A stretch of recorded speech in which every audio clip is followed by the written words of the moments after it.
వస్తు సేవల పన్ను జీఎస్టీ స్వరూపంలో కీలక మార్పులు రానున్నాయి. ప్రస్తుతం ఉన్న 4 స్లాబుల బదులు ఇకపై 2 కొనసాగనున్నాయి. వాటిలో ఒకటి 5% కాగా రెండోది 18% స్లాబులు ఉండనున్నాయి. కేంద్ర ఆర్థిక మంత్రి నిర్మలా సీతారామన్ అధ్యక్షతన బుధవారం ఉదయం నుంచి రాత్రి వరకు 10:30 గంటల పాటు కొనసాగిన జీఎస్టీ పాలక మండలి 56వ సమావేశం ఈ నిర్ణయం తీసుకుంది.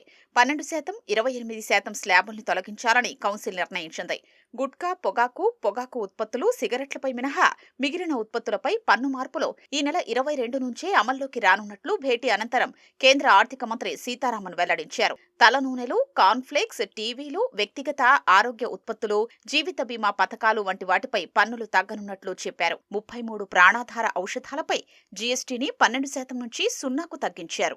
ఖరీదైన కార్లు, పొగాకు ఉత్పత్తులు, సిగరెట్లపై ప్రత్యేకంగా 40% స్లాబును ప్రతిపాదించినట్లు కేంద్ర మంత్రి వెల్లడించారు. ఫ్రూట్ జ్యూస్ కాకుండా నాన్ ఆల్కహాలిక్ బేవరేజెస్ పై 40% పన్ను విధించనున్నట్లు నిర్మలా సీతారామన్ వివరించారు.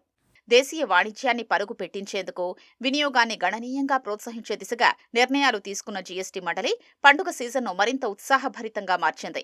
వ్యక్తిగత బీమా పథకాలపై జీఎస్టీ రద్దు చేయడం కోట్ల మందికి బీమాను చేరువ చేసేందుకు ఉపయోగపడనుంది.